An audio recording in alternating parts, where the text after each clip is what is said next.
ഇന്ന് ഞാൻ പറയാൻ പോകുന്നത് പലർക്കും അറപ്പുള്ളൊരു കാര്യമാണ്. എല്ലാവരെയും ഞാൻ പറയുന്നില്ല, പക്ഷെ ചിലവരൊക്കെ ഇപ്പോഴും അങ്ങനെ ചിന്തിക്കുന്നവരുണ്ട്.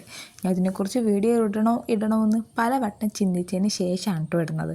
കാരണം സാധാരണ എല്ലാ സ്ത്രീകൾക്കും വരുന്നൊരവസ്ഥയാണിത്, ആർത്തവം. ശരാശരി ഒരു യുവതിക്ക് ഒരു 12 വയസ്സാകുമ്പോഴാണ് ഈ ആർത്തവം സ്റ്റാർട്ട് ചെയ്യുന്നത് കേട്ടോ. ഗർഭധാരണത്തിനായി തയ്യാറെടുക്കുന്ന ഗർഭപാത്രത്തിലെ ഉൾപാളി ഗർഭധാരണം നടന്നില്ലെങ്കിൽ അടർന്ന് രക്തമായി ശരീരത്തിൽ നിന്നും പുറന്തള്ളുന്നു. ഈ അവസ്ഥയാണ് കേട്ടോ ആർത്തവം എന്ന് പറയുന്നത്. ഈ ആർത്തവ വിരാമം നടക്കുന്നത് ഒരു 40 to 50 വയസ്സിനുള്ളിലാവാം. മിനിമം 7 ദിവസമാണ് ഈ ആർത്തവം നീണ്ടു നിൽക്കുന്നത്. ഈ പീരിയഡ്സിന്റെ ഈ 2 ദിവസം എന്ന് പറയുന്നത് ഭയങ്കര കാഠിന്യമായിരിക്കും കേട്ടോ. അമിതമായ രക്തസ്രാവം ഉണ്ടാവാം, ആർത്തവ വേദന അതും ഉണ്ടാകും.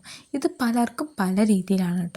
മിക്ക ലേഡീസിനും വരുന്ന പ്രശ്നമാണ് ഈ വയറുവേദന. അതിന് അടിവയറ്റിൽ ചൂടുവെള്ളം ഉപയോഗിക്കുന്നതും വ്യായാമം ചെയ്യുന്നതൊക്കെ അതിന് ഉപകാരപ്പെടും. പിന്നെ നന്നായി വെള്ളം കുടിക്കണം.